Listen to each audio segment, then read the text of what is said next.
Para saudara dan saudari yang Tuhan cintai, selamat pagi dan selamat bertemu lagi dalam renungan harian dari Paroki Santo Petrus dan Paulus Hargapura, edisi hari Senin, tanggal 19 Juli 2021, dalam masa biasa yang ke-16. Mengawali hari yang baru ini, kita hendak mendengar dan merenungkan sabda Tuhan. Marilah sebelum kita mendengar dan merenungkan sabda Tuhan, kita berdoa. Dalam nama Bapa dan Putra dan Roh Kudus. Amin. Allah Bapa Maha Pengasih, Engkau telah membebaskan umat-Mu dan memimpin mereka menuju hari depan baru. Kami mohon Kau tunjukkan jalan menuju kehidupan dan kebebasan dengan perantaraan Yesus Putra-Mu yang menjadi harapan dan kebebasan kami. Bersabdalah ya Tuhan, kami siap untuk mendengarkan semua sabda-Mu yang hendak kami dengar dan kami renungkan untuk mengawali hari yang baru ini. Sungguh semakin menjiwai seluruh kehidupan kami. Terpujilah Engkau Bapa, Putra dan Roh Kudus, kini dan sepanjang segala masa. Amin. Para saudara dan saudari yang Tuhan cintai, sabda Tuhan yang hendak kita dengar dan kita renungkan untuk mengawali hari yang baru ini diambil dari Injil Matius pasal 12 ayat 38 sampai 42. Tuhan bersamamu. Inilah Injil Tuhan kita Yesus Kristus menurut Santo Matius. Sekali peristiwa, beberapa ahli Taurat dan orang Farisi berkata kepada Yesus, "Guru, kami ingin melihat satu tanda daripadamu." Tetapi jawabnya kepada mereka, "Angkatan yang jahat dan tidak setia ini menuntut suatu tanda. Tetapi kepada mereka tidak akan diberikan tanda selain tanda Nabi Yunus. Sebab seperti Yunus tinggal di dalam perut ikan 3 hari 3 malam, demikian juga Anak Manusia akan tinggal di dalam rahim bumi 3 hari 3 malam. Pada waktu penghakiman, orang-orang Niniwe akan bangkit bersama angkatan ini dan menghukumnya juga. Sebab orang-orang Niniwe itu bertobat setelah mendengar pemberitaan Yunus, dan sesungguhnya yang ada di sini lebih daripada Yunus. Pada waktu penghakiman, ratu dari selatan itu akan bangkit bersama angkatan ini dan ia akan menghukumnya juga. Sebab ratu itu datang dari ujung bumi untuk mendengar hikmat Salomo, dan sesungguhnya yang ada di sini lebih daripada Salomo." Demikianlah sabda Tuhan. Para saudara dan saudari yang Tuhan cintai, banyak orang seperti kaum Farisi, ia menginginkan tanda dari Yesus. Tampaknya orang merasa aman bila melihat yang formal.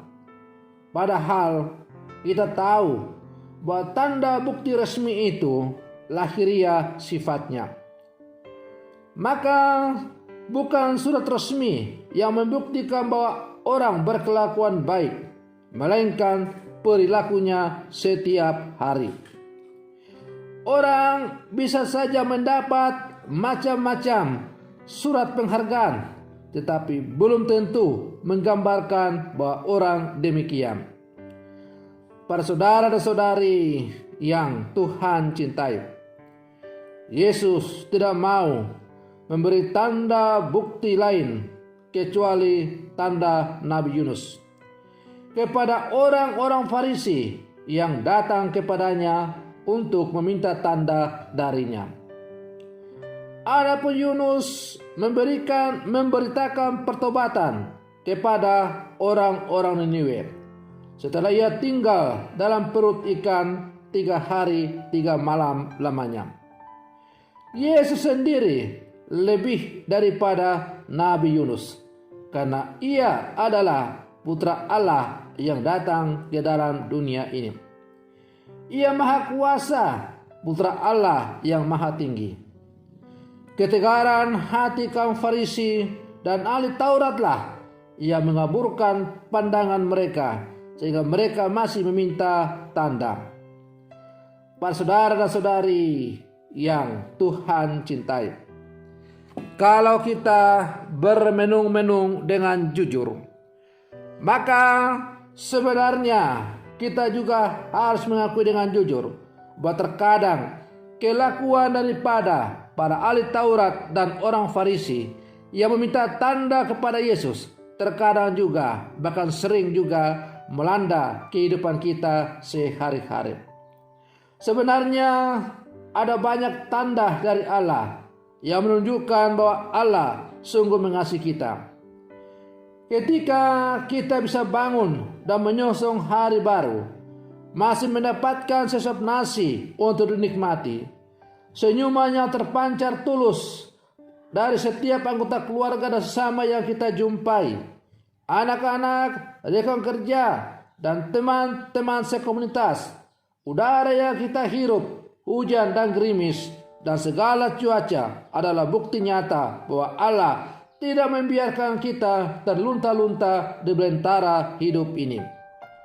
Namun kadang-kadang kita harus mengakui dengan jujur bahwa itu semua karena begitu biasa kita lalui dan kita jalani, maka kita tidak menyadari bahwa itu adalah tanda-tanda kehadiran Allah dalam seluruh kehidupan kita.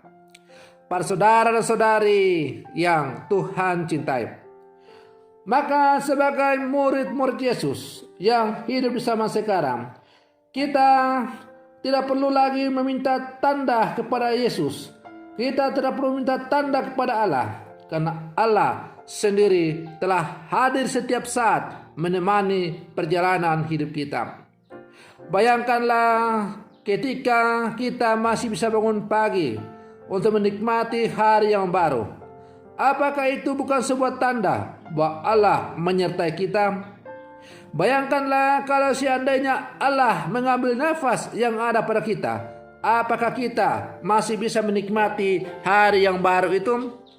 Oleh karena itu, lingkungan yang kita hidupi atau kita tempati, segala sesuatu yang masih bisa kita rasakan, kita alami dalam kehidupan kita sehari-hari, entah itu dalam suasana gembira, duka, dan sebagainya, itu adalah tanda-tanda yang menjadi nyata bagi kita bahwa Allah itu sungguh nyata dan hadir selalu berjalan bersama dengan kita. Para saudara dan saudari yang Tuhan cintai, kita sekarang masih berada dalam situasi wabah virus corona, dan kita sekarang dihantam oleh wabah ini dalam gelombang yang kedua, sehingga membuat kita semakin frustasi, tidak berdaya.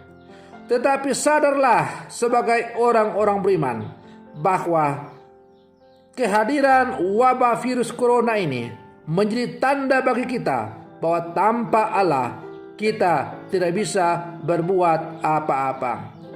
Mungkin selama ini kita begitu sombong menjalani kehidupan kita. Kita seakan-akan merasa mampu berjalan tanpa bimbingan Tuhan. Kita seakan-akan merasa seakan-akan mampu mengatasi segala persoalan hidup kita. Orang sibuk saling menyingkirkan satu sama lain demi ambisi-ambisi, jabatan, kedudukan, kekayaan, dan sebagainya. Nah, virus corona datang menjungkir balikan kita semua itu.